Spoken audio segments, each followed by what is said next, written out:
Hi viewers, welcome to our channel. ప్రస్తుతం మనతో పాటు ప్రముఖ పొలిటికల్ అనలిస్ట్ అంకమ్మరావు గారు ఉన్నారు. వారితో ఒకసారి మాట్లాడదాం. సార్ నమస్కారం సార్. నమస్తే. సార్, కోడికత్తి సీను మరి గత 5 ఏళ్లుగా జైల్లోనే ఉన్నారు సార్. మరి ఇవాళ ఆయనకి హైకోర్టు అయితే బెయిల్ని అయితే మంజూరు చేయడం జరిగింది. మరి ఏం చెప్తారు దీని గురించి? అంటే ఎలక్షన్స్ ముందు మరి ఆయనకి బెయిల్ దొరకడం జరిగింది, మీరు ఏం చెప్తారు సార్? అంటే ఇంకా ఎక్కువ రోజులు అతన్ని నిర్బంధంలో ఉంచే అవకాశం లేకపోబట్టి న్యాయస్థానం కూడా ఈ వెలుసుబాటు కలగజేసిందని చెప్పని భావించాలి. మామూలుగా నేనైతే నా నా యొక్క అభిప్రాయం ప్రకారం అయితే అసలు దీనికి సంబంధించి అతని మీద ఏ విధమైన ఆధారాలు లేకుండా, అంటే ఆధారాలు లేకుండా ఎందుకంటున్నాను అంటే, అతను వల్లే నాకు గాయమైంది, అతనే నన్ను పొడిచాడు అని చెప్పని బాధితుడు ఇంతవరకు చెప్పట్లేదు. అవును, బాధితుడు ఎవరంటే ముఖ్యమంత్రి గారు జగన్మోహన్ రెడ్డి గారు. మరి ఆయన ఎక్కడా చెప్పలేదు. ఇన్ని సంవత్సరాల నుంచి ఆయన న్యాయస్థానానికి వెళ్ళి మరి ఆయన ఇతని వల్ల నాకు ఈ గాయమైంది, ఇతనే నన్ను చంపబోయాడని చెప్పని చెప్పలేదు. కాబట్టి అతను మామూలుగా నిజంగా అతను పొడిచినా కూడా 3 సంవత్సరాల లోపే శిక్ష పడుతుంది. మరి 5 సంవత్సరాలు అంటే 3 సంవత్సరాల దాకా చూసి న్యాయస్థానం కూడా అవతల వ్యక్తి రావట్లేదు కాబట్టి అసలు ఈ కేసే లేదని చెప్పని కొట్టివేస్తే ఇంకా బాగుండేదనేది నా అభిప్రాయం. సార్, ఇప్పుడు అంటే దీని వెనుక జగన్మోహన్ రెడ్డి గారు ఏమైనా ఉన్నారనుకోవచ్చా? అంటే విడుదలైతే జగన్మోహన్ రెడ్డి గారే ఉంటారు, లోన పెట్టడానికి అయితే జగన్మోహన్ రెడ్డి గారు ఉంటారు. కానీ విడుదల చేయడానికి ఆయనకి ఏముంటుంది? న్యాయస్థానం వాళ్ళ పరిధిలో కొంత, అంటే ఇప్పటికే చాలా ఆలస్యం చేశారనేది భావన. అవును. ఇప్పుడు ఆ జనపల్లి శ్రీనివాస్ అనే వ్యక్తిని మరి ఇన్ని రోజులు కారాగారంలో పెట్టి ఇప్పుడు అతను కూడా న్యాయవాది కావాలని చెప్పని చదువుకుంటున్నాడని తెలుస్తూ ఉంది. అలాగే తల్లిగారు, అన్నయ్య మరి ఆయన కారాగారంలో నిరాహార దీక్ష పట్టిన సందర్భాలు ఉన్నాయి. కాబట్టి ఇది ప్రజల్లో ఇంకొంచెం విస్తృతమైన చర్చ జరగబోతుంది.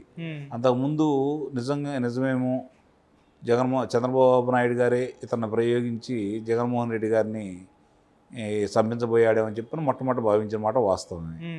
కాబట్టి అది రోజు రోజుకి జరుగుతున్న పరిణామాలన్నీ చూసుకున్న తర్వాత జగన్మోహన్ రెడ్డి గారు న్యాయస్థానానికి వెళ్ళి చెప్పకపోయిన తర్వాత, అతని గురించి పట్టించుకోకపోయిన తర్వాత, అతను కూడా కొన్ని సందర్భాల్లో నేను ఆయన్ని రేపొద్దున ఎన్నికల్లో లబ్ధి పొందుతాననే ఉద్దేశంతో నేను ఆయన అభిమానిని, ఆ కార్యకర్తని లబ్ధి కోసం ఇలా చేశాడని చెప్పి ఆ అబ్బాయి చెప్పిన తర్వాత కూడా ఇన్ని రోజులు సాగదీశారు. కాబట్టి ప్రజలు నమ్మకం కోల్పోయారు.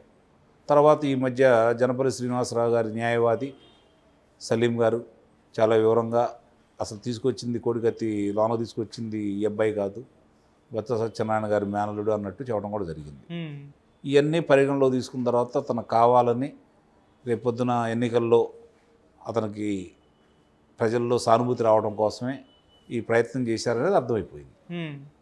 ఇప్పుడు ఎన్ఏ వాళ్ళు కూడా, నేషనల్ ఇన్వెస్టిగేషన్ అథారిటీ వాళ్ళు కూడా ఎలాంటి కుట్రకోణం లేదని చెప్పారు కదా వాళ్ళు దాంట్లో కూడా. ఇప్పుడు ఒకటి గుర్తుపెట్టుకోండి, ఆయుధం అనేది తీసుకొచ్చాడు.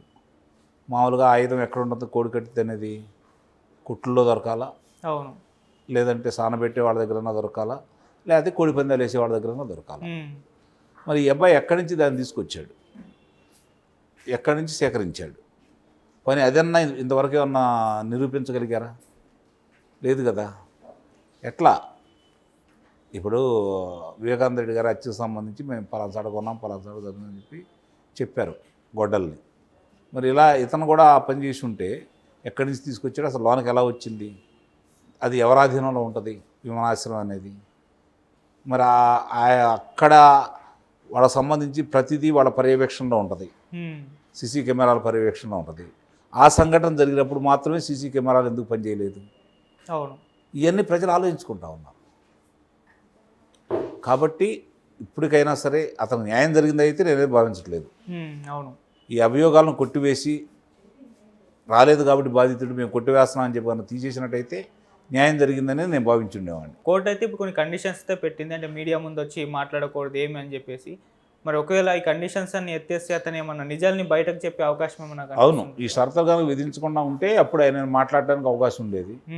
ఆ నిబంధనలన్నీ ఉన్నాయి కాబట్టి కొన్ని విషయాలు అతను వాస్తవాలు చెప్పకపోవచ్చు, చూడడానికి కూడా అవకాశం లేదు కదా, పంచుకోవడానికి అవకాశం లేదు.